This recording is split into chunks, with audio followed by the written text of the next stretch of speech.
अब हम पढ़ेंगे tracking change. Track change feature जो है ये तब यूज़ होता है जब एक ही डॉक्यूमेंट पे एक से ज़्यादा लोग काम कर रहे होते हैं। सपोज़ फॉर एग्ज़ाम्पल ये डॉक्यूमेंट है, मैं इस पे काम कर रहा हूँ, इसमें 3 पैराग्राफ्स हैं और मैं इस पे काम कर रहा हूँ।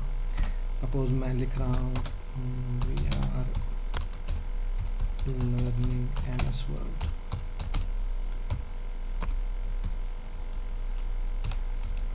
तो ये मैंने एक और पैराग्राफ इसमें डाल दिया, 1 2 3 4 4 पैराग्राफ्स है। अब मैं चाहता हूँ इसके बाद मेरा दोस्त जो है, मेरा फ्रेंड जो है वो इस पे काम करे, लेकिन मैं चाहता हूँ जब वो इस पे काम करे फिर मैं देख पाऊँ कि उसने क्या क्या काम किया है, उसने सही किया है कि गलत किया है। तो मैं क्या करूँगा, मैं यहाँ पे रिव्यू में जाके ट्रैक चेंजेस पे क्लिक करके ट्रैक चेंजेस फीचर को ऑन रखूँगा। अब मैंने ट्रैक चेंज फीचर को ऑन रखा और इसके बाद अब मेरा दोस्त जो है इस पे काम करेगा। सपोज़ मेरे फ्रेंड ने लिखा वी आर स्टडिंग, उसने लिखा we are studying MS Word. अब आप देखो जो वो लिख रहा है वो रेड कलर में आ रहा है और अंडरलाइन भी आ रहा है और साथ में यहाँ लाइन भी आ रही है। ये इसलिए क्योंकि ट्रैक चेंजेस फीचर ऑन है। मैंने MS वर्ड का ट्रैक चेंजेस फीचर ऑन रखा है और इसके बाद मेरा दोस्त इस पे काम कर रहा है और जब मैं वापस आऊँगा और देखूँगा मेरे दोस्त ने क्या क्या काम किया है, वो सारा रेड में होगा और वो अंडरलाइन भी होगा। तो इस तरह से मुझे पता चल जाएगा कि मेरे दोस्त ने इसमें क्या क्या चेंजेस किया। सपोज उसने अपना पैराग्राफ ऐड किया और साथ में उसने ये वाला पैराग्राफ जो मैंने पहले ही लिखा था उसने इसको डिलीट कर दिया। अब देखो ये डिलीट नहीं हुआ, यहाँ पे ये भी रेड कलर में आया और इसके बीच में लाइन आ रही है, यहाँ ये अंडरलाइन आ रहा है और यहाँ इसके बीच में लाइन आ रही है।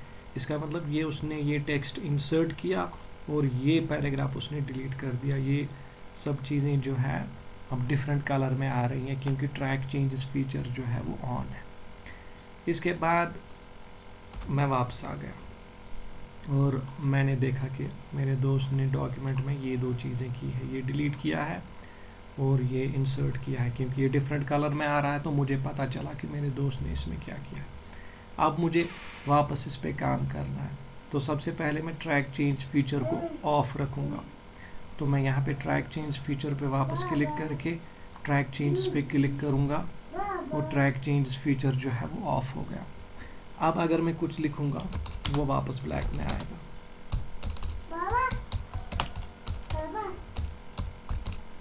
तो ये आप देखो ब्लैक में आ रहा है क्योंकि मैं इस पे काम कर रहा हूँ, मैंने ट्रैक चेंज फीचर जो है ऑफ रखा और ये ब्लैक में आ रहा है। तो ये जो 2 चेंजेस हैं मेरे फ्रेंड ने किए। अब मैं क्या करूँगा, मैं कर्सर यहाँ पे रखूँगा और यहाँ पे मैं करूँगा नेक्स्ट, यानी जो चेंजेस हुई है उन चेंजेस को मैं देखना चाहता हूँ। तो मैंने यहाँ पे नेक्स्ट किया तो ये जो है हाईलाइट हो गया। तो ये डिलीट किया हुआ था मेरे फ्रेंड ने। अब मेरे पास ऑप्शन है, मैं इसको एक्सेप्ट भी कर सकता हूँ, रिजेक्ट भी कर सकता हूँ। एक्सेप्ट मीन्स जो मेरे दोस्त ने ये डिलीट किया है मैं इसको एक्सेप्ट करता हूँ। जब मैं एक्सेप्ट करूँगा तो ये सच में डिलीट हो जाएगा। अगर मुझे लग रहा है कि नहीं मेरे दोस्त को ये डिलीट नहीं करना था, ये पैराग्राफ मुझे रखना था, उसने डिलीट किया है, गलत किया, तो मैं इसको रिजेक्ट करूँगा। तो जो कुछ चेंजेस आपके डॉक्यूमेंट में हुई है आप उनको एक्सेप्ट कर सकते हो या फिर रिजेक्ट कर सकते हो। सपोज़ ये पैराग्राफ उसने डिलीट किया है और मुझे लगता है उसने डिलीट नहीं करना चाहिए था, मैं रिजेक्ट करूँगा। जब मैं रिजेक्ट करूँगा आप देखो ये जो है वापस ब्लैक में आ गया और ये यहीं पे है, डिलीट नहीं हुआ क्योंकि उसने जो डिलीट किया था मैंने उसको रिजेक्ट कर दिया। इस तरह से अपना पैराग्राफ जो है वापस वहीं पे रखा।